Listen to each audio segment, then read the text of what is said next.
आता आपला चाललेला जो समास आहे तो तिसरा आहे आणि दशक 7वा आहे आणि चतुर्दश ब्रह्माचं निरूपण आहे. आपण बोललो होतो त्याप्रमाणे समर्थांचे जे आवडीचे काही खास भाग आहेत किंवा विषय आहेत त्यातला हा एक विषय आहे. त्यांच्या अत्यंत आवडीचा विषय आहे. त्यांनीच या पद्धतीने हा विषय मांडलेला आहे.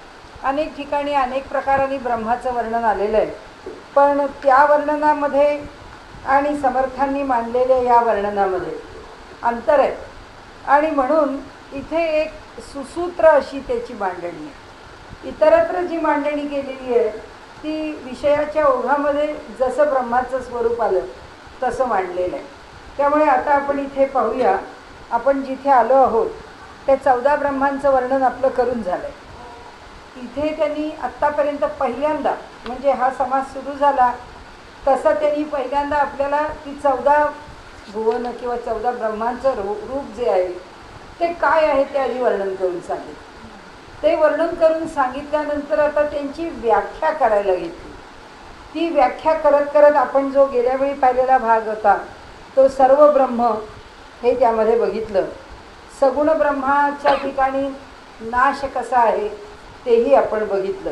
आता ज्याला आपण निर्गुण ब्रह्म असं म्हणतो त्याचं वर्णन कसं करावं असं म्हणून त्यांनी 35व्या ओळीमध्ये म्हटलंय की निर्गुण ऐसे जे नाव त्या नावास कैचा ठाव गुणे विण गौरव येईल कैचे. म्हणाले ह्या निर्गुण ब्रह्माचं वर्णन करायचं तर कसं करता येईल, कारण त्याला गुणच नाहीत असं एकदा स्वीकारलं की गुणाच्या शिवाय वर्णन होऊ शकत नाही.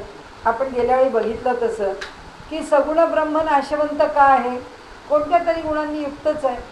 ते रजोगुणांनी युक्त आहे, ते तमोगुणांनी युक्त आहे, ते सत्वगुणांनी युक्त आहे. आता ब्रह्म तम आणि रजानी युक्त आहे का, आहे आणि नाही दोन्ही, कारण ते आमच्याकरता प्रकट झालं आहे म्हणून आमच्या प्रकृती स्वभावाप्रमाणे ते आम्हाला दर्शन देतं. मग असं दर्शन देतं म्हणून आमचे गुण त्याच्यावर आरोपित होतात. ब्रह्म सगुणत्व धारण करतं म्हणजे पांचभौतिक गोष्टीला ते दृश्य होतं. पांचभौतिक गोष्टीला दृश्य झालं म्हटलं की ते त्या 3 गुणांमध्ये अडकलंच, कारण पंचमहाभूतं पुढे आली, त्रिगुण आधी आले, त्यामुळे तो गुणात आला आणि जे गुणाच्या संबंधात आहे ते नाशवंत आहे हा पुन्हा सिद्धांत आला. त्यामुळे हे एवढं सगळं सगुणाच्या बद्दल स्वीकारलं. निर्गुणाच्या बद्दल निर्गुण ऐसे जे नाव त्या नावाचं कैचा ठाव म्हणजे एकदा ब्रह्माचं निर्गुण स्वरूप स्वीकारल्यानंतर आता त्याला कोणत्या शब्दामध्ये बोलावं. आपण जसं अनेक वेळा तो विषय ती चर्चा तो उहापोह केला. कोणता तर कबीरांची निर्गुणी भजनं, जे संतांनी जी निर्गुणी भजनं लिहिली आहेत त्या निर्गुणी भजन या शब्दाला अर्थ काय आणि निर्गुणाचं वर्णन कसं करायचं म्हणजे भजन निर्गुणाचं कसं होईल याचा अर्थ एवढाच झाला व्यवहारामध्ये विचार करताना की भगवंताच्या सगुण रूपाचं वर्णन करताना आपण जसं विष्णू सहस्रनाम म्हणतो की त्या विष्णू सहस्रनामामध्ये त्याच्या वेगवेगळ्या गुणांचं सगुणाचं वर्णन आहे. आता या भजनामध्ये त्याच्या सगुण रूपाचं वर्णन नाही, त्याच्या निर्गुण रूपाचं वर्णन आहे. निर्गुण म्हणजे हे असं की ज्याचं वर्णन करता येत नाही तो आभाळासारखा आहे, ज्याचं वर्णन करता येत नाही जो रसरूप आहे, ज्याचं वर्णन करता येत नाही तो भावरूप आहे. काय भाव आम्हाला कळत नाही असं म्हणजे शब्दामध्ये साखर गोड आहे एवढंच लिहिता येतं, पण साखरेच्या गोडीचं खूप अधिक वर्णन करता येत नाही. असं की ज्याचे शेवटी ते गुणातच आलं. निर्गुण हा सुद्धा गुणच झाला. जसं आपण अनेक वेळा म्हटलंय त्याप्रमाणे की तो गुण नाही, त्याला गुण नाहीत हाच एक गुण आहे ना, की गुण नाहीत असं म्हणताच येत नाही, तो मुळातच एक गुण आहे की ज्याला आम्ही म्हणतो हे लौकिकातले गुण नाहीत. आणि म्हणून तर सगळे आचार्य म्हणतात की तुम्हाला ढीग वाटत असेल की परमात्मा जसं इथे सगुण म्हणतो असा सगुण नसेल, त्याचं सगुण किंवा त्याचं रूप आपण अधिक चांगला शब्द वापरू की त्याचं जे रूप आहे ते त्या वैकुंठामध्ये वेगळं असेल, पण त्याला रूप आहे का आणि कसं तर इथे असलेलं जे त्रिगुणांमधलं रूप आहे ते त्याला असेल का, तर नसेल. कारण तो काही आमच्या ब्रह्मांडाच्या त्रिगुणामध्ये अडकलेला नाही, पण त्याला रूप आहे. मग त्याचं रूप कसं असेल? मग त्याला आम्ही आमच्या शब्दात आणायचं म्हणून ते रूप दिव्य आहे, ते रूप अलौकिक आहे, ते रूप सुंदर आहे असं वर्णन केलं. पण त्याला रूप आहे आणि म्हणून सगुण परमात्म्याची उपासना करणं सुद्धा त्याज्य ठरत नाही. त्याचं कारण असं की ते रूप आम्हाला इथे नाही बघता आलं, तरी त्याचं प्रतीक म्हणून हे रूप बघतोय आम्ही. मग ह्याचं दर्शन होईल का त्याचं दर्शन होईल ते तो ठरवी. त्याला कसं दर्शन द्यायचं ते तो ठरवी. त्याचं मूळ रूप प्रकट करील का तो माणसासारखा, संतांसारखा, आमच्यासारखा दिसणारा म्हणून प्रकट होईल आणि आपलं अस्तित्व त्याच्यामध्ये दाखवून देईल. आपण जशी ती कथा बघितली होती त्याप्रमाणे की सावतेबुवांच्या इथे ज्ञानेश्वर आणि नामदेव धावत धावत येत असतात आणि भगवंत त्या नामदेवांच्या कीर्तनातून निघून गेलेले असतात. तर जे निघून गेलेले भगवंत आहेत ते सावतेबुवांच्या मळ्यातच नेमके येतात, म्हणजे मुद्दाम येतात. आणि तिथे आल्यानंतर त्या जो पाणी देत असतो मोठेनी ते पखालीमधून, त्याला म्हणतात की बाबा रे तुझ्या पखालीतलं पाणी देतो. म्हणतो कशाला घेतात? विहिरीवरती चालू आहे मोठ, जे राडगाडगं चाललेलं आहे, त्यामुळे पाणी विहिरीतलं वर येतच आहे. ते मोठेतलं पाणी खाली पाटामधनं वाहत आहे. चांगलं तुम्हाला स्वच्छ पाणी देतो, या पखालीतलं कशाला घेता? आणि मग तो त्याला पाणी देतो आलेल्या त्या शेतकऱ्याला, वारकऱ्याला, जे सामान्य रूप घेतलेलं. तो पाणी पितो आहे तेव्हा त्यांनी बघितलं की हा पाणी पिताना वारकरी दिसतोय, पण ह्याचं पाण्यात पडलेलं प्रतिबिंब विठ्ठलासारखं आहे. म्हणजे विठ्ठल मानवी रूपामध्ये आलेला आहे. म्हणजे भगवंतांनी कोणतं रूप धारण केलं? आमच्यासारखं पांचभौतिक सगुण रूप धारण केलं, आमच्यासारखं धारण केलं. आता तो वैकुंठात तसाच असेल का? हे आचार्य म्हणतात, भक्ती आचार्य, तो तसा नसेल, तो वेगळा असेल. त्याला एक आणखीन उदाहरण घेऊ आपण की आपण ज्याला भक्ती म्हणतो आणि आपण जी भक्ती करतो त्या भक्तीबद्दल सुद्धा असंच. ती जी भागवताची पहिलीच कथा आहे भक्तीचं महात्म्य सांगताना, की ती भक्ती आपले ज्ञान आणि वैराग्य नावाचे दोन पुत्र आहेत. ते लहान वयातच दुर्बल होऊन पडलेले आहेत आणि त्यांना श्वास घेता येत नाही, अगदी मृत्यूपंथाला लागले. ती म्हणते मी एवढी सगळी दळदाखल आणि ह्या दोघांची स्थिती अशी का? आणि मोठा शोक करते. सगळ्या नद्या अमुक तमुक सगळ्या अशा दासदासी होऊन तिची सेवा करण्याकरता येतात. ती म्हणते नाही, मला चैन पडणार नाही, माझे तरुण पुत्र असे कृश होऊन आणि अशा अवस्थेमध्ये आडवे पडले तर मला ते सहन होणार नाही. या मुलांचं असं जे रूप आहे ते मी पाहू शकत नाही. नारद आले, पुष्कळमध्ये मोठा कथाभाग आहे, पण सोडून देऊ. नारद आले. नारद आल्यानंतर म्हणाले का दुःखी आहेस? ती म्हणाली की मी भक्ती आणि माझे हे दोन पुत्र ज्ञान आणि वैराग्य हे दोन्ही आता दुर्बल होऊन पडलेले आहेत, तर आता मी काय करू? तेव्हा त्यांनी सांगितलं की तू आता गुजरातमध्ये, तू आता वृंदावनला जा, तू पुढे प्रवास करून जा आणि तू वृंदावनमध्ये जा. तिथे गेल्यानंतर तू पुष्ट होशील. तिने सांगितलं मी द्रविड देशातून, महाराष्ट्रातून, गुजरातातून, अनेक प्रांत दक्षिणेमधून मी आले, पण मी कृश होत गेले.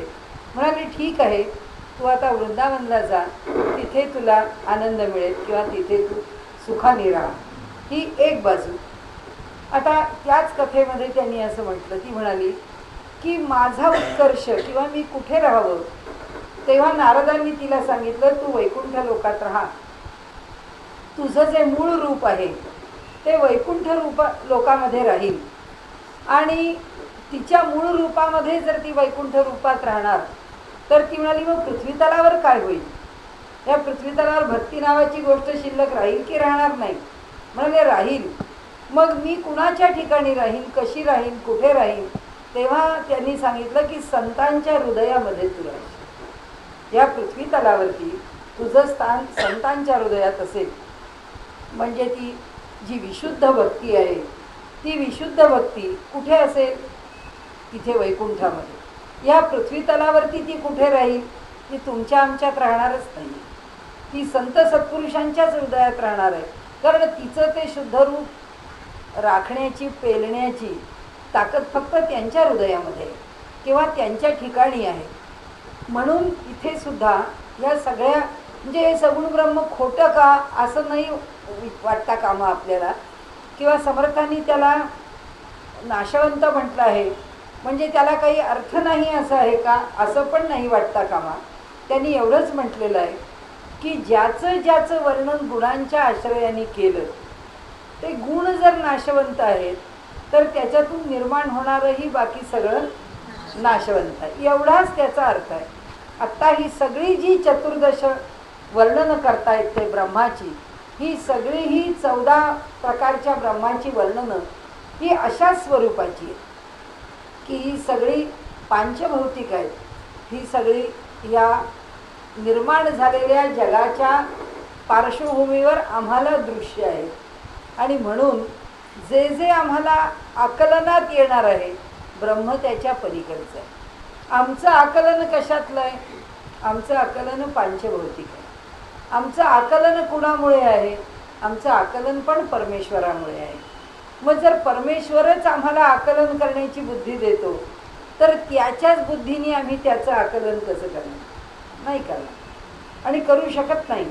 आणि म्हणून आपल्याकडे शास्त्रामध्ये, आपल्याकडे श्लोकांमधून, भागवतामध्ये वर्णन करताना असंच म्हणलंय, तवैव वस्तू गोविंद तुभ्यमेव समर्प्यते.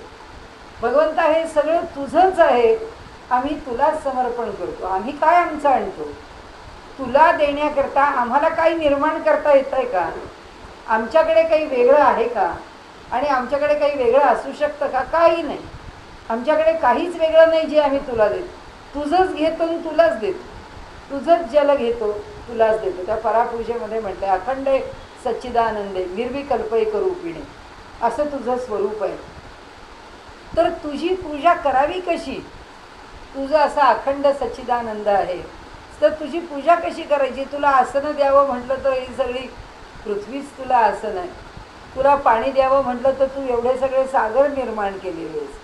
तुला काही अर्पण करावं म्हटलं तर या जगातली निर्माण होणारी प्रत्येक वस्तू तू निर्माण केली, ते सगळं तुला अर्पण होणार आहे. मी तुला काय द्यावं? माझ्या घरात मी तुला पाठ मांडावा, माझ्या घरात मी तुला आंघोळ घालावी, माझ्या घरात मी तुला नैवेद्य दाखवावा, असं माझ्याकडे काय आहे? सगळं तुझंच तुला. म्हणून तवैव वस्तू गोविंद तुभ्यमेव समर्पित, तुझंच तुला आम्ही समर्पण करतो. याच्यामधली भावना जी आहे ती भक्तीच्या अंगाने नाही आहे. आत्ता आपण ज्या भक्तीच्या अंगाने विषय थोडा बाजूला नेऊन बोललो, इथे एका अंगाने आहे. ती म्हणजे असं की ब्रह्माचं कोणतंही रूप स्वीकारून आम्ही उपासना करायला लागलो की ते रूप आम्ही मर्यादित केलं आणि ब्रह्माचं रूप मर्यादित असत नाही. एवढ्याकरता हा सगळा 14 ब्रह्मांचा अट्टाहास आहे समर्थांचा. आता इथे ते असं म्हणतात, माया जैसे मृगजळ ऐसे बोलती सकळ, का ते कल्पनेचे आभाळ नाथिलेची, माया जैसे मृगजळ ऐसे बोलती सकळ. माया कशी आहे? मृगजळासारखी आहे, भासमान होणारी. ती काही शाश्वत नाही. तिच्यामुळे हे निर्माण झालं आहे. सगळंच माईक आहे. आपणच माया आहोत. आपण लहानपणचे आत्ता राहिलो नाही. आत्ता आहोत तसे अजून 10-20 वर्षांनी राहणार नाही. कारण काय अवस्था असेल तेव्हा काय माहिती, काय बदललेलं असेल काय माहिती. म्हणजे हे माईक आहे. माईक याचा अर्थ हे शाश्वत नाही आहे, हे प्रतिक्षणी बदलणार आहे. आपण म्हणतो आत्ता आपली बुद्धी बरी आहे, तोपर्यंत बरी कामं करून घ्यावी. उद्या बुद्धी फिरली तर काय सांगणार? काय माहिती, भ्रमिष्ट झाली, स्मृतिभ्रंश झाला, काही झालं तरी ती बुद्धीच जर काम करेन अशी झाली तर काय करणार? म्हणजे मनुष्य व्यवहारात सुद्धा म्हणतो की हे सगळं असंच्या असं आहे तोपर्यंत ठीक आहे. हे असं सातत्याने राहणार आहे का नाही राहणार आहे पाहतोच आहे आपण. म्हणून समर्थांनी म्हटलं, मरे एक त्याचा दुजा शोक वाहे, अकस्मात तोही पुढे जाता. समर्थांची भाषा जरा ऐकायला आपल्याला वाईट वाटते, कारण समर्थ थेट बोलतात. आपल्याला असं वाटतं ते आपल्या मरणाचीच गोष्ट बोलतायत, कशाकरता बोलतायत. पण समर्थांची भाषा मांडणीच तशी आहे. तसं इथे म्हणतात की मृगजळ जसं नुसतं भासमान होणार आहे, कशीच ही माया आहे. कैसे बोलती सकळ, का ते कल्पनेचे आभाळ नाथिलेची. म्हणाले आकाशामध्ये ढग निर्माण झाले, आभ्र आली, ती कल्पनेनी आम्ही त्याची सृष्टी निर्माण केली. तर ती काय टिकणार आहे? कारण आभाळ किंवा ते ढग आलेले हे इकडून तिकडे वाऱ्याबरोबर फिरणार आहे आणि जे दिसतं आहे ते बदलत जाणार आहे आणि त्यामुळे त्याच्या ठिकाणी शाश्वतपण नाही. ग्रामो नास्ती कुतः सीमा. दुसरा दृष्टांत सांगितला. अहो गावच नाही आहे तर गावाला वेस कुठून आली? आपण म्हणतो ना गावकूस घातली. त्या गावाला बाहेरच्या जी आता चायनाची भिंत आहे ती त्याचं प्रतीकच आहे की आपलं जे ग्राम आहे त्या गावाला, किंवा ती फार मोठ्या प्रमाणात आहे म्हणून आपल्याला असं वाटेल, पण पूर्वीच्या काळी आपल्याकडे छोटी छोटी खेडी असली तरी त्या खेड्याला पूर्ण भिंत घातलेली असेल. ते गावकूस तेवढं तर प्रत्येकच गावाला असेल की जिथून गावात शिरायचं तिथे गावाला वेस असे आणि त्या वेशीला लागून ती जी गावकूस म्हणजे थोडं अंतर का होईना त्या गावाची मर्यादा दाखवणारी दोन बाजूनी भिंत बांधलेली असे. तर म्हणाले अहो गावच नाही तर गावाला कुतः सीमा. त्या गावाच्या चतुःसीमा कशा येतील? त्या गावाच्या इथे सीमा म्हणजे अशी भिंत बांधलेली कशी असेल? जन्मे विण जीवात्मा अद्वैतासी उपमा द्वैताची. जन्माला आल्याशिवाय जीवात्मा कसा होईल? म्हणजे याचा अर्थ त्यांना सांगायचं आहे की अद्वैताची भाषा मला तुम्हाला सांगायची आहे, पण ती भाषा मला द्वैताच्या आधारानेच सांगावी लागेल. म्हणजे आपल्याकडे माऊलीने अमृतानुभवात म्हटलं आहे की द्वैत दशेचे अंगण अद्वैत ओळगे आपण. ते म्हणतात की द्वैत दशेचं अंगण आहे म्हणजे हे जे जग आहे हे सगळं द्वैताची भाषा दाखवतं, हे सगळं द्वैताचं रूप दाखवतं. या सगळ्या जगामध्ये जो आविष्कार आहे तो सगळा द्वैताचा आहे. म्हणजे हे द्वैत दशेचे अंगण म्हणजे ह्या अंगणामध्ये म्हणजे हा सगळा जो खेळ आहे भगवंताच्या मायेचा तो द्वैतात चालू आहे आणि अद्वैत ओळगे आपण. म्हणाले हे द्वैत आम्हाला समजलं. जो जो दुणू भेद. कसं होतं म्हणाले? जो जो आम्हाला तो भेद कळायला लागतो. भेद याचा अर्थ याच्यापासून हे वेगळं आहे, त्याच्यापासून ते वेगळं आहे. म्हणजे आपण नुसती साधी प्लास्टिकची खुर्ची आणायला गेलो तरी दुकानदाराला म्हणतो अजून किती व्हरायटीज, अजून किती व्हरायटीज. म्हणजे दाखवा ना ह्याच्यातले रंग किती आहेत, ह्याच्यातले आकार किती आहेत, का ह्याच्यात कम्फर्ट आहे का त्याच्यात कम्फर्ट आहे. आपण 10 गोष्टी एक वस्तू विकत घ्यायला गेली की विचारतो.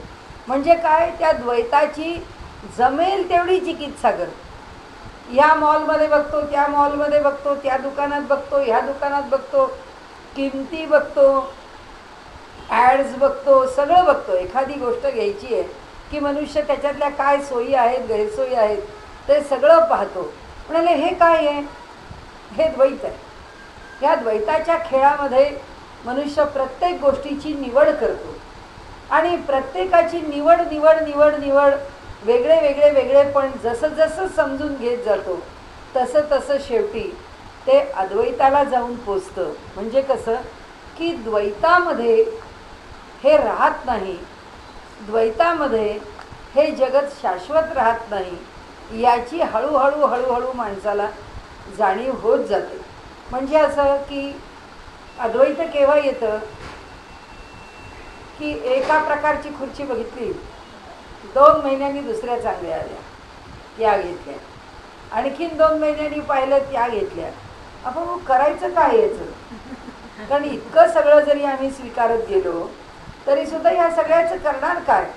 मग जे अद्वैत आहे ना ते अद्वैत असं म्हणतं की दुकानातून वस्तू मला खरेदी करायची गरजच नाही आणि माझा पैसाही खर्च करायची गरज नाही. कारण त्यांनी असं म्हटलं आहे की फार सुंदर, आपण अनेक वेळा बोललो आहे, रामतीर्थांचं जे वचन आहे ना की अपने मजे के खातिर गुल छोड़ ही दिए जब सारे जहाँ के गुलशन मेरे ही बन गए थे. म्हणाले जेव्हा ह्या प्रत्येक द्वैताचं आकर्षण आमच्याकडचं संपलं की मग ती वस्तू जिथे आहेत लोकांनी तो आता ते पैठण्या त्यांनी वेगळ्या विणायला घेतल्या. कोणी सांगितलं नाही यांनी त्या नाशिकहून आणली आहेत म्हणजे येवल्याच्या. कोणी सांगितलं शे येवल्याची कसली पैठणी, खरी पैठणी पैठणचीच, हे पैठणच्या पैठण्याच पाहिजे. कोणी सांगितलं नाही नाही आता अगदी डिझायनर्स पैठणे आले आहेत, तुम्ही त्या बघा आता पुण्यात स्वतंत्र विणलेली आहेत, त्याच्या एवढ्या जाहिराती लागल्या आहेत. हे सगळं आलं की पहिली पैठणी आली घेतली, येवल्याला गेलो घेतली, पैठणला गेलो घेतली. किती पैठण्या घ्याव्यात? 5 झाल्या, 7 झाल्या, 8 झाल्या, 10 झाल्या. घरात एवढ्या पैठण्या आम्ही घेतल्या पण म्हणाले एक दिवस असा येतो की आपल्याकडं कुठं नेसली जाते, हा एवढ्याचा ढीग आपल्याकडे हे राहिलेलाच आहे, कुठे आम्ही नेसतोय असं जेव्हा आम्ही आमच्यापुरतं म्हणतो, त्यानंतर आपण म्हणतो की नाही आता खरं सांगायचं का ते तेव्हा ठीक होतं, पण आता नाही वाटत. आता असं वाटतं ठीक आहे, बाजारात आपलं गेलं, कुणाला तरी घ्यायची आहे तेव्हा जाऊन बघितलं, तेवढं ते नेत्रसुख पुरेसं आहे, आपण काही आता जाऊन विकत घरी आणावी अशी वाटत नाही. म्हणजे काय की जे जिथं आहे ते तिथे तसंच असू दे. जे द्वैत आहे ते द्वैत जिथे जसं दिसतं आहे तिथे असू दे, त्या द्वैतात मला अद्वैत प्रत्ययाला येऊ.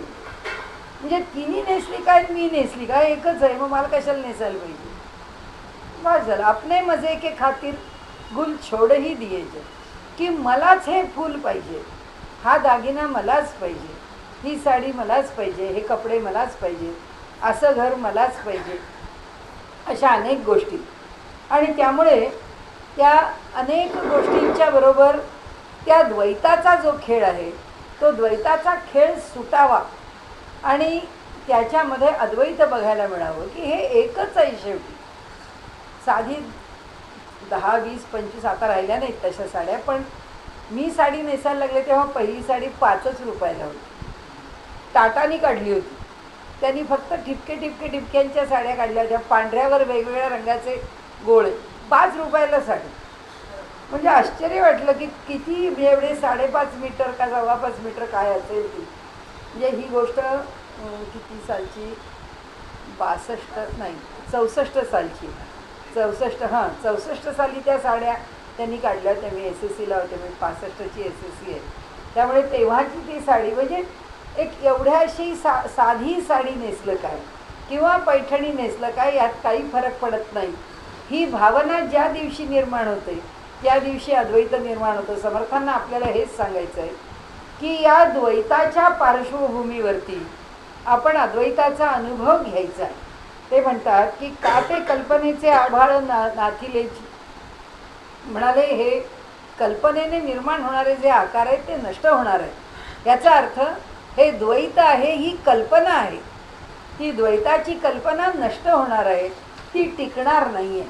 आणि म्हणून जे टिकणार आहे ते अद्वैतच आहे. मग ते अद्वैत कसं, अद्वैतासी उपमा द्वैताची, म्हणजे अद्वैत समजून घेण्याकरता आम्हाला द्वैतच पाहायला पाहिजे. जे वेगळेपण आहे त्यांचा मुलगा आहे माझा मुलगा आहे. आपल्या तुकाराम महाराजांनी म्हटलंय तसं, दया करणे जे पुत्रासी तेची दासा आणि दासी. अद्वैताची भावना लिहिताना दोन्ही लिहिलंय. दया करणे जे पुत्रासी, आपल्या मुलांच्यावरती जे प्रेम करायचं आहे तेच आपल्या घरी सेवेकरी आहे त्याच्यावर तेच प्रेम, काही फरक नाही. भेदच सांगितला ना, भेद मावळून नाही टाकला.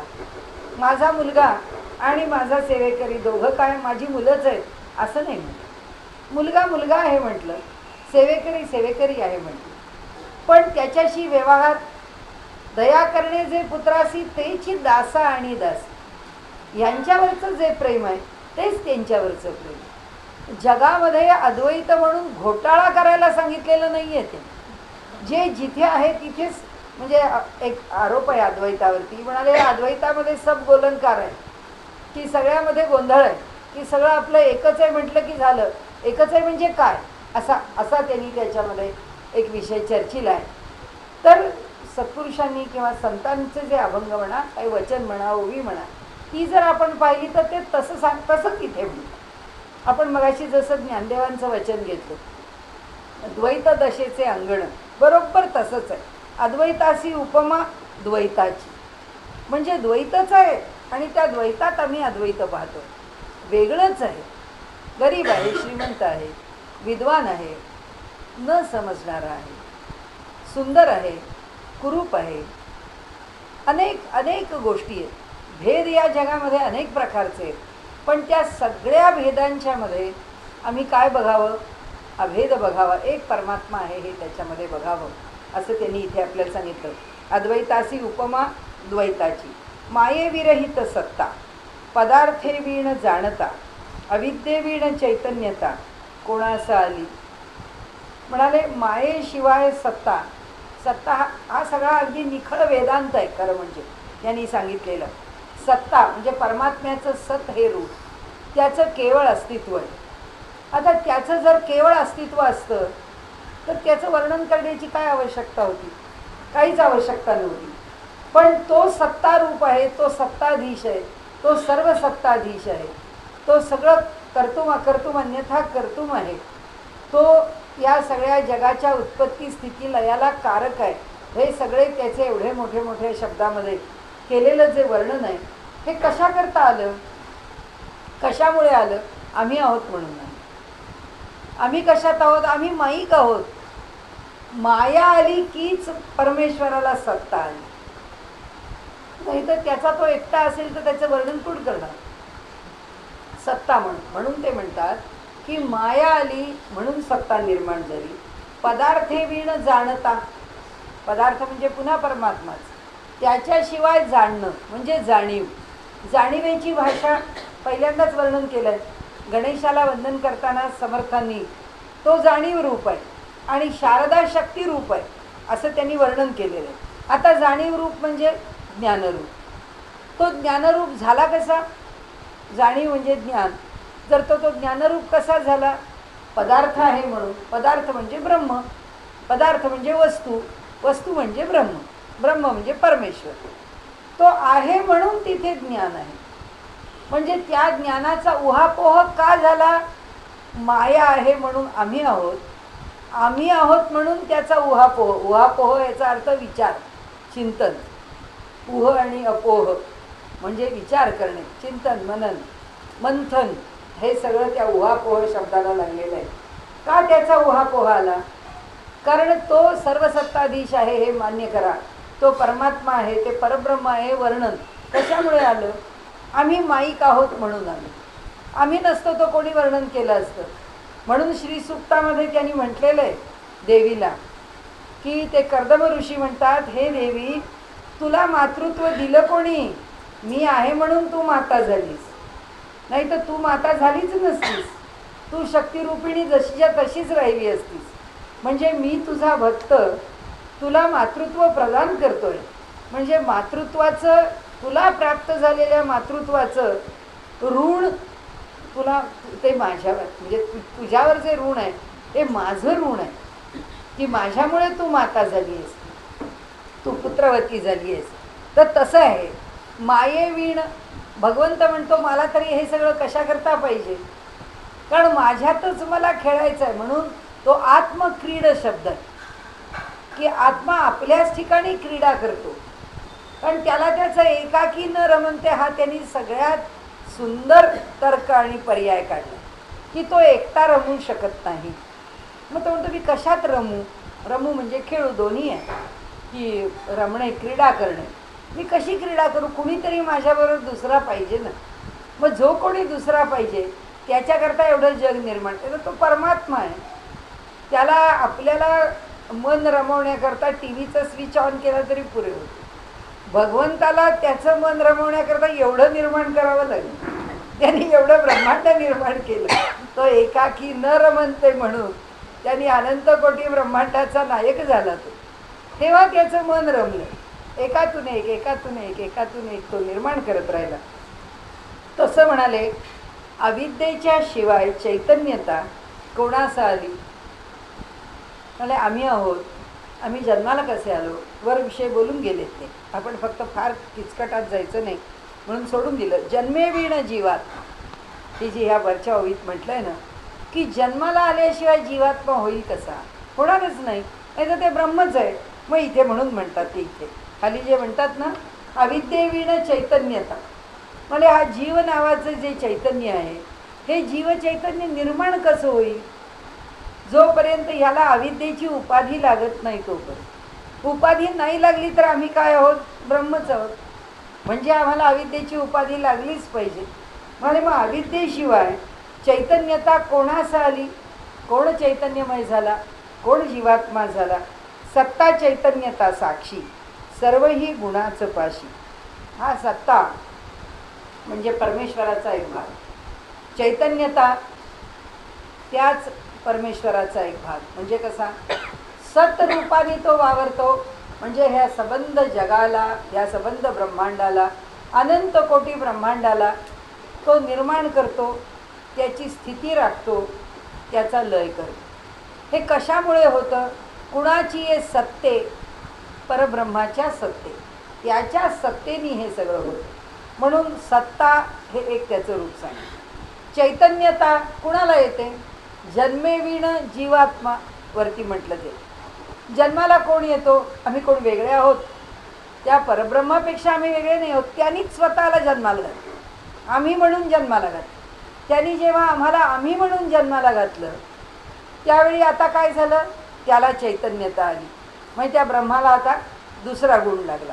आता तिसरा साक्षी कुठे लागला? त्या चैतन्याला जन्माला घालून नुसतं चैतन्य निर्माण करून ती अशी तरंगत राहिली असती का?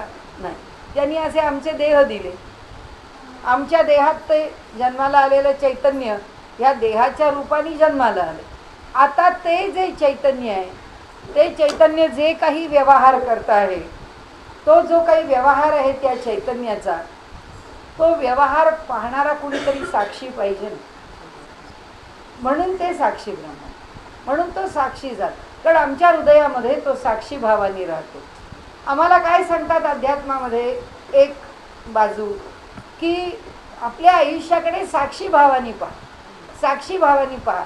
याचा अर्थ असा, आमच्या हृदयामध्ये जो साक्षी भावाने राहणारा परमात्मा आहे, कधीतरी हा जीवात्मा त्या साक्षी भावाने वावरता वावरता त्या साक्षीची एकरूप होईल.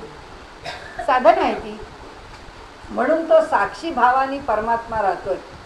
आता तो तरी साक्षी भावाने राहणारा परमात्मा किंवा परब्रह्म कायम राहणार आहे का?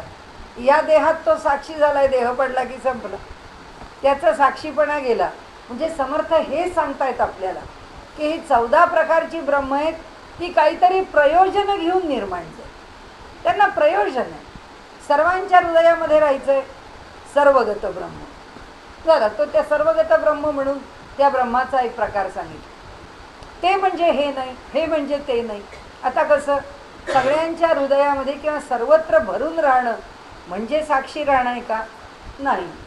कारण सगळ्या ठिकाणी जडात पण भरून आहे, या वातावरणात पण भरून आहे, आमच्या हृदयात पण भरून आहे, आमच्या शरीरात पण भरून आहे. जो संबंध शरीरात भरून आहे तो साक्षी आहे का? नाही.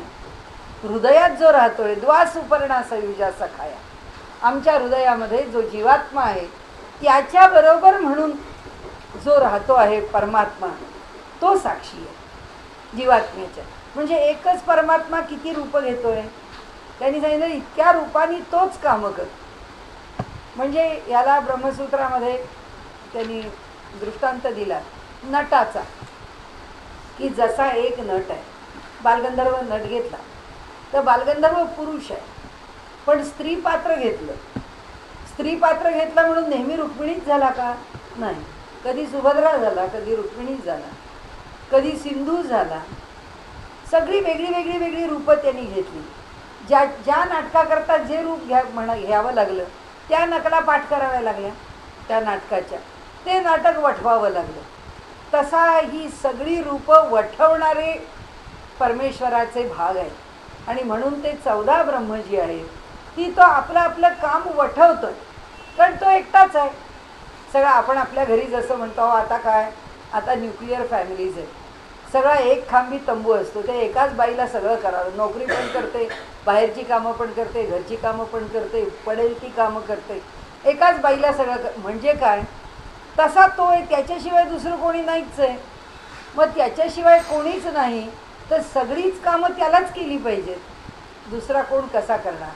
आणि म्हणून त्यांनी सांगितलं की सत्ता चैतन्यता साक्षी सर्व ही गुणावपासी, गुणाचं पाशी, ठाईचे निर्गुण त्यासी गुण कैचे. आता म्हणाले हे सगळे जे आहे हे सगळे गुणाच्या जवळच आले ना. कारण या प्रत्येकाने आपापलं कार्य फंक्शन सांगितलं की सत्ता कशा करता, चैतन्य कशा करता, साक्षी कशा करता. म्हणजे म्हणाले याला गुण आले. आता ठाईचे निर्गुण त्यासी गुण कैचे, हा मूळचा जो निर्गुण आहे तर त्याला गुण कसे आले हा प्रश्न विचार. ऐसे जे गुणरहित तेथे नामाचा संकेत. आता म्हणाले नुसताच तो निर्गुण होता असं नाही, एवढ्यावर थांबलं नाही तर काय झालं म्हणाले, त्या निर्गुणाला अनेक नावं दिली. एका नावाने संबोधलं का? आता इथे 14 नावं तर ब्रह्मालाच दिली. त्यानंतर त्या निर्गुणाने आमच्या ठिकाणी प्रवेश केला आणि तो प्रवेश केला आम्हाला प्रत्येकाला नाव आलं. प्रत्येकाला नाव आलं ते त्यालाच नाव आलं. आम्ही कोण आहोत? तोच आहे पुन्हा शेवटी. म्हणजे एवढी सगळी नावं, ऐसे जे गुणरहित, तेथे नामाचा संकेत. जे संकेत याचा अर्थ नामानीच ते ओळखलं जातं. ही खुर्ची आहे, हा सोफा आहे, नंतर हा दिवाण आहे, हा डबल आहे सोफा, हा 3 सीटर आहे. आली ना त्याच्यामध्ये प्रत्येकाला नावानी बदललं. ही सिंगल चेअर आहे, हे डबल आहे, हा 3 सीटर आहे, हा दिवाण आहे. आता हे जेव्हा एका प्रकारात इतके प्रकार आले, त्यावेळी नावं आली. तसं ते म्हणतात की त्या परब्रह्माच्या ठिकाणी इतक्यांनी जन्म घेतल्यावर त्याला नावं आली वेगळी वेगळी. आणि म्हणून तिथे नामाचा संकेत कोणत्या संकेताने ओळखणार? कारण आपल्याला सगळ्यांना जर भगवंतानी एक ए नाव किंवा अ नाव किंवा क नाव देऊन पाठवलं असतं तर कुणाला काय म्हटलं असतं? म्हणजे क नी कला काय केले माहिती नाही. काही उत्तर नाही. भगवंत म्हणतो असं एकाक्षरी ब्रह्म आहे. ब्रह्माचं वर्णन केलंय की नाही? ब्रह्म एकाक्षरी आहे. तसे आमचे हे सगळे जीव आम्ही एकाक्षरी झालो असतो तर हे एका अक्षराशिवाय दुसरं काही नाही, तर कसे आम्ही वेगळे वेगळे कळलो असतो. म्हणून ते सांगतात की शेवटी त्या निर्गुणाला ह्या नामाच्या पसाऱ्यात पडावंच लागेल. आणि म्हणून एकोहम बहुश्याम प्रजाये, आणि असा तो एकटा आहे तो बहुत नामरूपामध्ये प्रकट झाला. का झाला? त्याचं हे स्पष्टीकरण देण्याचा समर्थांचा प्रयत्न आहे. कारण शेवटी काय बघितल्याशिवाय कळणार नाही. म्हणजे जसं स्वर्गाची वर्णनं इथे पुष्कळ केली आणि जर त्यांनी कुणी विचारलं प्रवचनकाराला, काय हो तुम्ही एवढं तासभर वर्णन केलं स्वर्गाचं, असाच आहे का स्वर्ग? हा म्हणतो आधी मरतो वर जातो, स्वर्गावर खाली येतो तुम्हाला सांगतो. कसा बघणार? शेवटी स्वर्ग मेल्याशिवाय स्वर्ग दिसत नाही. त्यामुळे वर्णन करणंच फक्त शक्य आहे. म्हणून समर्थ सुद्धा प्रयत्न करतात. असं का म्हणतो? कारण आमच्या मनातले शंका त्यांना प्रामाणिकपणाने फेडायचे. की आम्ही म्हटलं हे काय, हे एकटा होता बहुत नामरूपामध्ये प्रकट झाला, हे काय प्रकरण आहे? समर्थ म्हणतात मी माझ्या परीने उत्तर देईल. म्हणून हे दिलेली उत्तर आहेत सगळी. तर आता ते म्हणतात तोची जाणावा अशाश्वत निश्चयेसी. मग मी तुम्हाला का सांगतो म्हणाले समर्थ आपल्याला असं म्हणतात. मी तुम्हाला असं का सांगतो की ज्याला नाम आलं ते शाश्वत नाही. मग तुम्ही थोडं मन घट्ट करा म्हणाले आणि असं समजा की परमेश्वराला सुद्धा नाव आलं की तो शाश्वत नाही. म्हणजे तुम्हाला असं वाटेल असं कसं होईल? माझा रामदेव आहे, तो अशाश्वत आहे असं कसं होईल? त्याचं रामरूप शाश्वत नाही, त्याचं आत्मरूप शाश्वत आहे. आणि म्हणून तो आत्माराम आहे, आत्मरूपामध्ये असणारा राम आहे. समर्थांचं 5 अध्यायी आत्माराम आहे. त्याच्यामध्ये त्यांनी त्याचं सगळं वर्णन केलं. मायेचं निरसन केलं आहे, पुन्हा ब्रह्माचं निरूपण केलेलं आहे, साधना सांगितलेली आहे. आणि त्या शिष्याला त्या साधनेमधून तयार केला, म्हणजे त्याला अनुभव दिला. आणि त्या अनुभवाच्या अंती गुरु आणि शिष्य कसे एक झाले. दिव्यानी दिवा लागला, ज्योतीनी ज्योत लागली. आणि तसे आपणासारखे करीती तात्काळ नाही काळ वेळ तया लागली. तसा तो शिष्य गुरुरूप झाला. तसंच ज्ञानेश्वरांनी म्हटलंय की वधूवरांची मिळणी वऱ्हाडिया लुगडी लेणी. ते म्हणाले लग्नामध्ये काय असतं? खरा म्हणजे एकत्र येणं हा समारंभ फक्त वधूचा आणि वराचा असतो. आजची मुलं आणि मुली अधिक प्रामाणिक आहेत. त्यांनी लग्न ठरवलं आणि आपल्याला नाही पटलं की ते आपल्याला येऊन सांगतात की तुमचा आमच्या लग्नाशी काही संबंध नाही, लग्न फक्त आमचं दोघांचं व्हायचं आहे, त्यामुळे आम्ही आमचं बघून घेऊ. आता इथे माऊली सांगते की खरंच आहे, वधूवरांची मिळणी आहे. लग्न वधू आणि वरांचंच व्हायचं आहे. वधूवराशिवाय अन्याचं विवाह व्हायचा नाही आहे. पण वधूवराचा विवाह व्हायचा असला तरी वराडिया लुगडी लेणी, तरी सगळे वराडी जे जमलेत त्यांना मात्र वस्त्र अलंकार देऊन त्यांचा सन्मान करायचा आहेच आहे. तसं इथे समर्थ म्हणतात की अद्वैताचा अनुभव आम्ही घेतो, अद्वैताचा अनुभव आम्ही घेतला. पण आम्ही अनुभव घेतला हे तुम्हाला जर आम्ही शब्दात नाही सांगितलं तर तुमच्यासारख्या वऱ्हाड्यांचे आहेर कसे व्हायचे? तुम्हाला काहीतरी आहेर आम्ही केले पाहिजेत ना, की ईश्वराशी आम्ही एकरूप झालो, पण तुम्हाला कळलं पाहिजे ना त्याचा आनंद. नाहीतरी लग्नामध्ये वधूवराचा जो आनंद आहे तो काही वराड्याला मिळणाऱ्या साड्या कपड्यात आहे असं नाही, पण त्याला त्याचंच पुष्कळ अप्रूप आहे. उत्तम जेवण, की माणूस आधी कसं झालं, स्वयंपाक उत्तम होता, म्हणजे लग्नामध्ये येणाऱ्याचा इंटरेस्ट काय, त्याची आवड काय, खाणे काय दिलं, काय प्रेझेंट दिलं, नो प्रेझेंट्स मग काही मजा नाही. त्यामुळे देणं घेणं. तसं इथे समर्थांनी म्हटलं आहे की आनंद आम्ही घेतो ना, आम्ही जो आनंद घेतलेला आहे तो आनंद आपल्यापर्यंत पोचावा. आम्ही जो आनंद घेतो आहे त्या आनंदाचं स्वरूप तुम्हाला जसंच्या तसं नाही मिळणार, पण काहीतरी आकर्षण तर निर्माण होईल. तीच वराडी या लुगडी लेणी आहेत ज्ञानेश्वरांच्या भाषेमध्ये. आणि यांच्या भाषेत ते म्हणतात की लक्षात ठेवा की निर्गुण ब्रह्मासी संकेते नामे ठेविली बहुतेक, ते वाच्य ब्रह्म त्या ते नाश आहे. आता ते वाच्य ब्रह्माकडे आहे. आम्ही तोंडाने बोलायला लागलो ना ब्रह्माबद्दल. आता तोंडात आलं नाव, नाम जोडलं ना, त्या ब्रह्माला नाम जोडलं, म्हणून वाच्य ब्रह्मसुद्धा नाशिवंत आहे. आता आपण पुढे भराभरा जाऊ, आता फार काही राहिलं नाही. आनंदाचा अनुभव हाही वृत्तीचाची भाव, हे पण आपल्याला कळलं की शेवटी कसं आहे, तिथे नाम कळलं, इथे वृत्ती कळली. पक्वान्न खाण्याची हौस का, तर म्हणाले आमच्या जिभेला त्याची चव आहे, तो त्या चवीचा जो भाव आहे तो आम्हाला पाहिजे, ती वृत्ती आम्हाला हवी.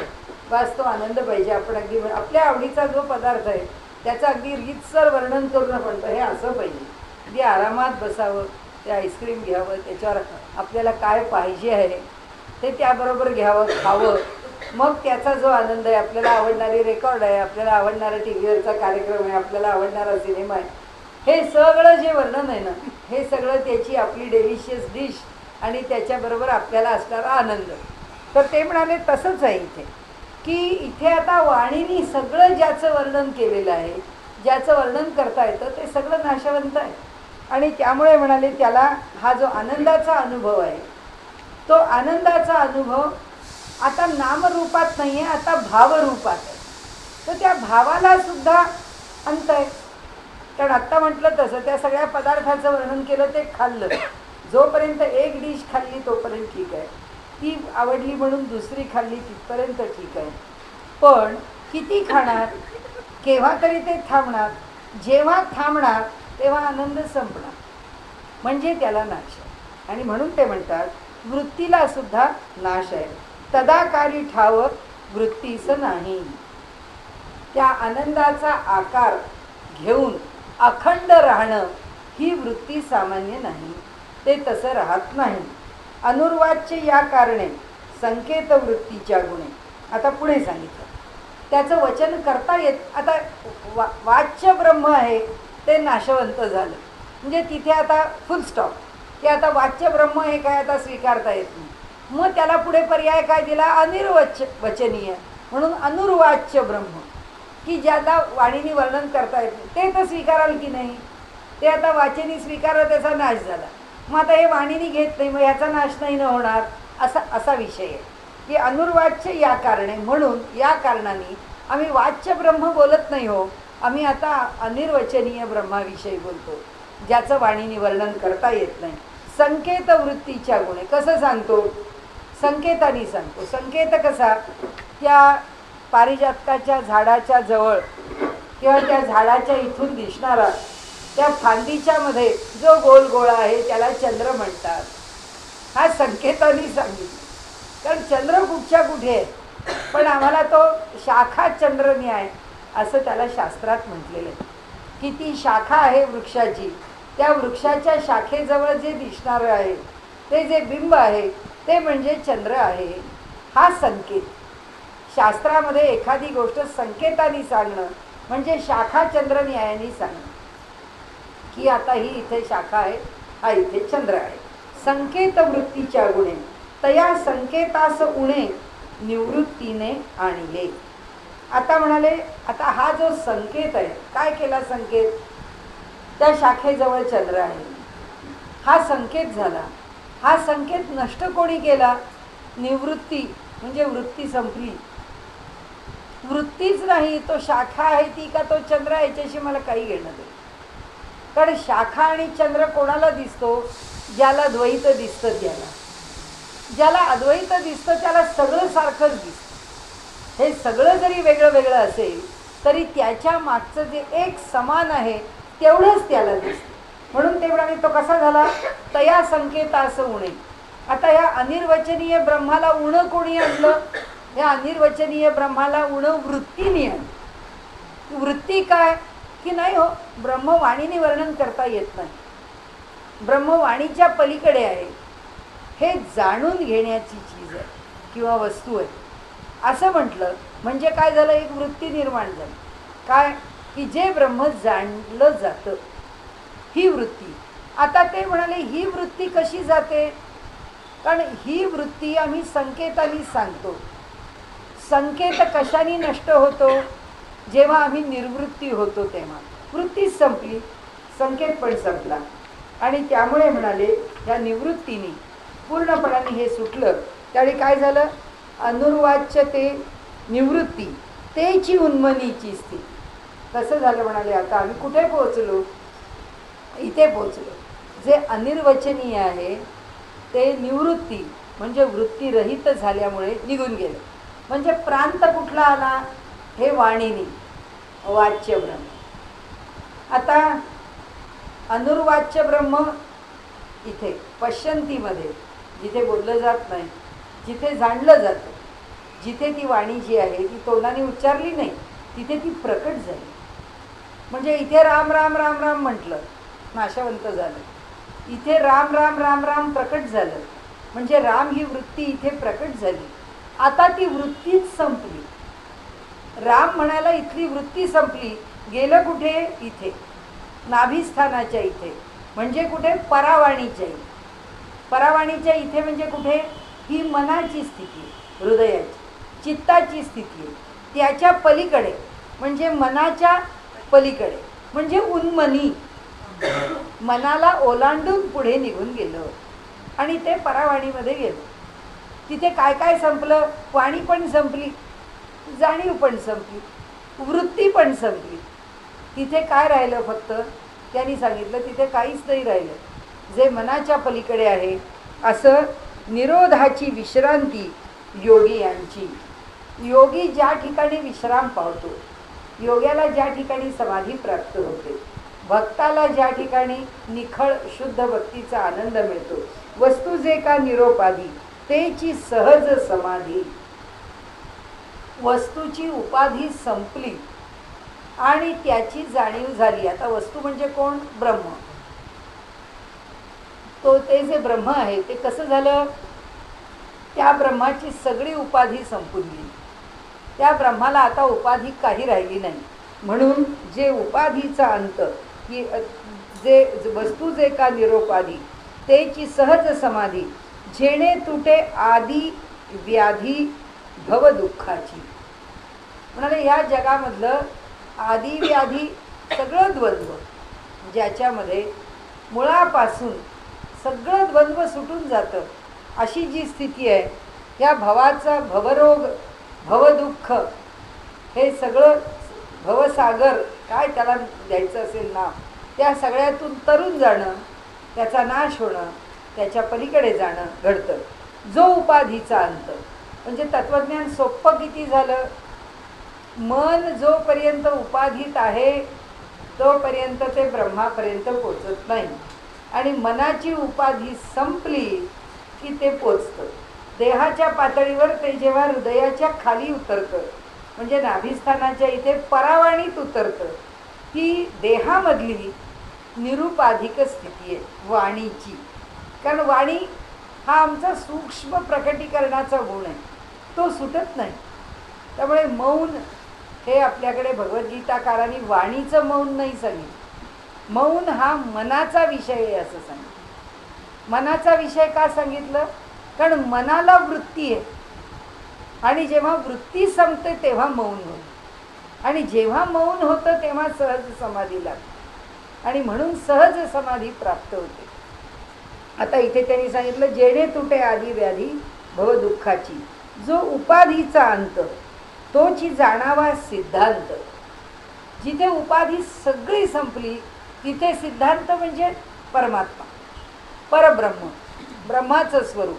तिथे जाणावा परमात्मा आहे. हे सिद्धांत याचा अर्थ आता आपण व्यवहारामध्ये सुद्धा सिद्धांत असा शब्द वापरतो की सापेक्षतावादाचा सिद्धांत. सिद्धांत हा शब्द थिअरम या अर्थाने वापरतो आणि तो त्या त्या विषयातला सिद्धांत आहे. पण तो बदलला जाणारा सिद्धांत आहे आणि हा कधीही न बदलणारा सिद्धांत आहे. म्हणून हे ब्रह्म आहे, हा अंतिम सिद्धांत आहे. म्हणजे सिद्धतेचा अंत हा सिद्धांत. सिद्धतेचा अंत म्हणजे काय की सिद्ध करणे, ते असं आहे. हे सिद्ध करण्याचा अंत म्हणजे अंतिम स्थिती जी प्राप्त झाली ती कोणती असते, ती उपाधी रहित असते.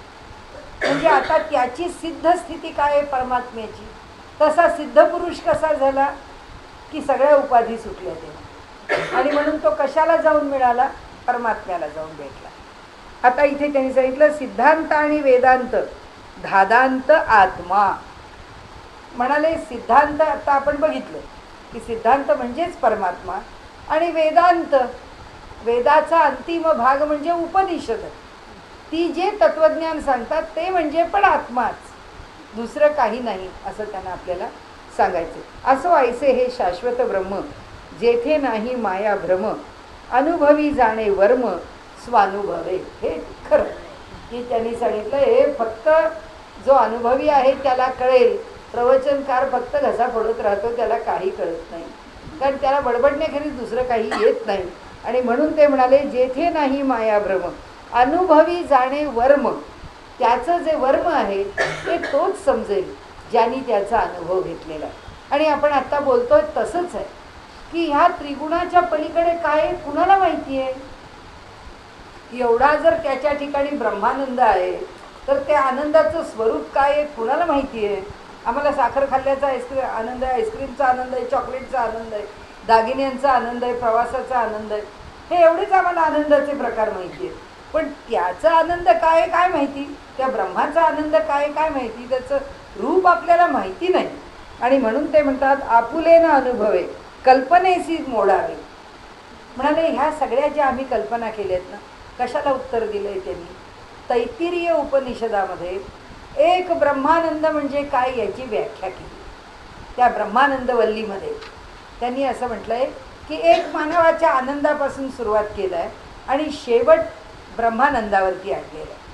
तर त्यांनी सांगितलं की ही तरी काय कल्पनाच आहे की हा मानुष आनंद आहे. त्यांनी सांगितलं की निष्कंटक अशी ही जी सगळी समुद्र वलयांकित पृथ्वी अत्यंत आरोग्य संपन्न, कुठल्याही प्रकारे दोष नाही, सगळ्या गुणांनी संपन्न, रूपानी संपन्न, आता संपत्ती मित्र असेलच, सगळ्या सुखांनी संपन्न अशा असलेल्या व्यक्तीला या पृथ्वीचा एकटा एक स्वामी म्हणून जो आनंद मिळतो तो या पृथ्वी तलावरचा एक मानुषानंद आहे.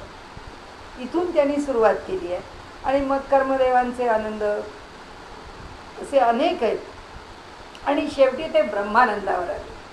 आणि ते म्हणाले हे सगळं बाजूला होऊन जेव्हा मनुष्याला आनंदाची उपलब्धी होते तो एक ब्रह्मानंद, तो जो एक ब्रह्मानंद आहे त्याला समर्थ म्हणतात ही कल्पना आहे. पुन्हा हा काय अनुभव आहे का. ही कल्पना का करावी लागते, कारण आम्हाला सांगायला लागतं. आपण मुलांना सांगतो तसं की अरे तुला अभ्यास का केला पाहिजे, तुला चांगले मार्क का पडले पाहिजेत, तुला चांगली नोकरी का लागली पाहिजे, ते सगळं पुढचं चित्र आपण रंगवतो. बाबा हे सगळं असं झालं पाहिजे आणि हे ह्याच वयात झालं तर ठीक आहे, नाही झालं तर पुढे होऊन काय उपयोग. म्हणजे ह्या सगळ्या कल्पना आहेत. ते म्हणाले नाहीतरी उपनिषद काय करतात, कल्पनाच करतात, ईश्वराविषयीच्या कल्पनाच आहेत. सोडा म्हणाले आपला अनुभव घ्या मग सुकाळी पडावे अनुभवाचे. मग काय सुकाळी म्हणजे उत्तम ठिकाणी पडावं. जशी आपण सुस्थळी कन्या पडली असं म्हणतो तसं सुकाळी जीवानी पडावं, उत्तम काळामध्ये जीवानी राहावं. तसं निर्विकल्पास कल्पावे, कल्पना मोडे स्वभावे, मग नसोनी असावे कल्पकोटी. पहा कसं म्हटलंय. समर्थांची ओवी कधी कधी ज्ञानेश्वरांना पण चक्रावून टाकते. एकदम सोपं सोपं लिहिणारे कसे लिहितात बघा. निर्विकल्पाला कल्पाव. जो निर्विकल्प आहे, ज्याच्या ठिकाणी विकल्प नाही, विचार नाही, पर्याय नाही, अशाची कल्पना करायची. नंतर कल्पना स्वाभाविकरित्या मोडून टाकायची त्या कल्पनेला. मग नसोनी असावे म्हणजे कल्पनेच्या क्षेत्रात न राहता, उपाधी न ठेवता, कुठल्याही प्रकारचं बंधन न राहता, ज्याला मोक्ष शब्द वापरतो आपण, असा बंधन रहित होऊन काय करावं? असावे. म्हणजे असणं हे बंधनच आहे की नाही, पण तरी असावे. म्हणजे त्याला मोडावं, हे सगळं सुटावं, उपाधी सुटावी आणि आपण राहावं. हा आपल्या अध्यात्माचा सगळ्यात मोठा सौंदर्याचा भाग आहे. सगळ्यात मोठं वैशिष्ट्य आहे की हे सगळं सुटलं मग आनंद मिळाला. त्याचं काय आहे? इथे आहोत आणि त्याचा अनुभव, इथे राहून त्याचा अनुभव घेतो, हे त्याचं वैशिष्ट्य आहे. आणि मग म्हणाले मग नसोनी असावे. किती? कल्पकोटी. म्हणजे 4 युगांचा एक कल्प. सत्ययुग, त्रेतायुग, द्वापार युग आणि कलियुग, या 4चा मिळून एक कल्प. म्हणाले असं कोट्यावधी कल्प राहावं म्हणजे अमर होऊन राहावं, असं त्यांनी आपल्याला सांगितलं. कल्पनेचे एक बरे, मोहरिताचं मोहरे. म्हणाले कल्पनेचं एक फार छान आहे. एकदा कल्पना करायला सुरुवात केली की कल्पनेतून कल्पना पुष्कळ निर्माण होतच राहते. म्हणाले स्वरूपी घालिता भरे निर्विकल्पी. पण म्हणाले ते सगळंच्या सगळं स्वरूपी परमात्म्याच्या ठिकाणी अर्पण करावं, त्याच्या ठिकाणी ठेवावं. ते कसं असावं? निर्विकल्प. म्हणजे समर्थ आता कुठे येऊन आपल्याला त्यांनी ठेवलंय?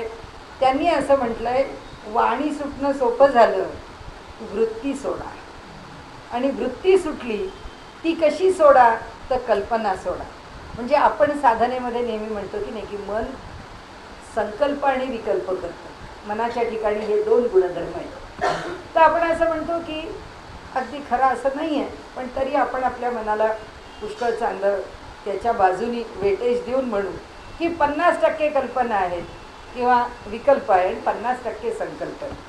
तर साधकांनी 50%चा विकल्प सोडून द्यावा. विकल्प सोडावा का म्हणतो? म्हणजे आपल्याला ती सवय लागते कोणत्याही गोष्टीवर कल्पना करत राहायचं. आता आपल्याला अमुक एक काम करायचं आहे, काम करून मोकळं व्हावं.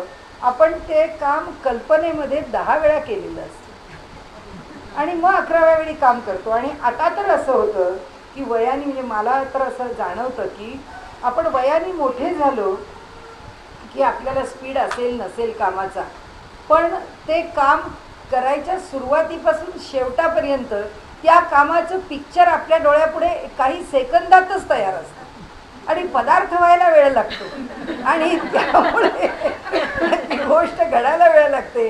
त्यामुळे आपलं डोकं थाऱ्यावर राहत नाही. तेच तेच तेच तेच तेच तेच तेच मग मीठ घातलं का नाही घातलं, ते अमुक केलं का नाही गेलं, नाही एकदा वाफ आली की नाही पाहून गेली, खाली लागलं, काही गरज नाही आहे. हा पेशन्स का संपतो? त्याचं कारण असं आहे, एका बाजूनी बुद्धीला मॅच्युरिटी आलेली आहे आणि दुसऱ्या बाजूनी आलेली मॅच्युरिटी या ताकदीने टिकवण्याकरता आम्ही दुसरं काही केलेलं नाही. दुसरं काही केलेलं नाही म्हणजे काय? आमच्या मनाला स्वस्थ केलेलं नाही. आमचं मन स्वस्थ आहे आणि आम्ही परिपक्व आहोत, तर आमच्या डोक्यामध्ये ही असली आंदोलनं येणारच नाही. आणि समर्थांनी आपल्याला आंदोलनं संपवा म्हणून सांगितलं. आत्ता ते सांगतात सगळी आंदोलनं सोडून द्या. आत्ता हे काम करायचं, बस तेवढं काम केलं. आपलं तसं नाही. आता मला 3:45 वाजता जायचं, म्हणजे किती वाजता आवरायचं? मग ते कशात होता? म्हणजे आपल्याला अमुक एक कानात घालायचं आहे, हे कानात घालायला जर 10 सेकंद लागत असतील तर आपल्या कल्पनेमध्ये 35 सेकंद गेलेली असतात ते कानात घालण्याच्या. हे इतक्या लहान लहान गोष्टीमध्ये आपली बुद्धी आपण शिणवतो, आपल्याला कळत नाही. आपली जी एनर्जी आहे, आपलं जे सामर्थ्य आहे, आपली जी ताकद आहे, शक्ती आहे, ती मेंदूची, बुद्धीची, कल्पनेची आम्ही वाया घालवतो. आणि म्हणून त्यांनी सांगितलं कल्पना सोडा. कल्पनेनी घालवतो. कल्पनेनी कल्पना संपवायची. म्हणजे कल्पना कोणती? जी संकल्पात्मक आहे, त्या संकल्पात्मक कल्पनेनी हा विकल्प संपवायचा. म्हणजे मग तो संकल्प छोटा आहे, विकल्प मोठा. तर आपण थांबूच या इथे. निर्विकल्पासी कल्पिता कल्पनेची नुरे वार्ता निसंगास भेटो जाता निसंग होईजे. आता म्हणाले कल्पनेचं वर्णन करून सांगितलं की स्वरूपाच्या ठिकाणी तिला विसर्जित करावं. आता निर्विकल्पाला कल्पिलं, आता आपण जे बोललो ते दुसऱ्या बाजूनी समर्थ सांगताय की आपण म्हटलं संकल्पाच्या बाजूनी पुढे जात राहू. समर्थ सांगतायत की निर्विकल्पाचीच कल्पना करा, की म्हणजे कल्पनाच संपून जाईल. काय कल्पना करणार निर्विकल्पाची? तिथेच थांबणार. फक्त आपल्याला काय धोका आहे तो त्यांनी आत्मारामात सांगितला आहे. तो धोका असा आहे की निर्विकल्पाला कल्पिताना आपण शून्यात जाणू शकतो. आणि म्हणून त्यांनी तिथे त्या शून्याचा भेद केला. त्यांनी त्या शून्यावस्थेचा त्या ठिकाणी त्याला काट मारली आहे किंवा ती कशी वाईट आहे, ती कशी योग्य नाही ते सांगितलं आहे. म्हणून त्यांनी इथे दिलं तो जो निर्विकल्प परमात्मा परब्रह्म आहे त्याचीच कल्पना करा, म्हणजे हळूहळू कल्पना कमी होतील. म्हणजे आता व्यवहारात आपण निर्विकल्पाची कल्पना म्हणजे आपल्या मनात असलेल्या सगुण ब्रह्माची कल्पना, अखंड जर त्याचीच कल्पना करत राहिलो तर व्यवहारातल्या कल्पनाच कमी होऊन जातील. हा आपल्याला शोधलेला आपला उपाय, ही ताकद आपली नाही निर्विकल्पाला कल्पिण्याची. म्हणून निसंगास भेटो जाता, म्हणजे सत्पुरुषाला भेटलं की आपलेही विचार बदलतात, तसे निसंग्याला भेटलं आपल्याही उपाधी कमी होतात. पदार्थ ऐसे ब्रह्म नव्हे माते हाती, असा काही वस्तू आहे का म्हणले की ह्या डब्यात लाडू आहे तो काढून दिलेला आहे, असं काही पदार्थासारखं ब्रह्म नाही आहे काढून द्यायला. त्यामुळे माते हाती धरून द्यावे असो हे अनुभवावे सद्गुरू मुखे. म्हणजे हे असं हाताने काढून देण्यासारखं काही रूप नाही आहे. तुम्हाला म्हणाले अनेक प्रकारांनी मी समजावून सांगितलं की त्यातला नाशवंत भाग कोणता आहे आणि परब्रह्माचं मूळ स्वरूप कोणतं आहे. समर्थ आपल्याला म्हणतात सद्गुरूंची कृपा झाली की तुम्हाला ते रूप प्राप्त होईलच. पुढे कथेचा अन्वये केलाची करू निश्चये जेणे अनुभवास ये केवळ ब्रह्म. आता पुढे म्हणाले तुम्हाला मी जे सांगतो पुढच्या समासामध्ये ते आपल्या लक्षात येईल. म्हणाले की ते केवळ ब्रह्माचं, आणि म्हणून त्या अध्यायाला त्यांनी विमल ब्रह्म निरूपण असं म्हणलं की शुद्ध ब्रह्माचं रूप काय आहे. आत्तापर्यंत ब्रह्माच्या कार्यकारी ब्रह्माची रूपं झाली. आपण पुढच्या वेळी त्याचं स्पष्टीकरण घेऊ. असं विमल ब्रह्म त्यांनी का म्हटलं, म्हणून आत्ताचा विषय इथे थांबूया.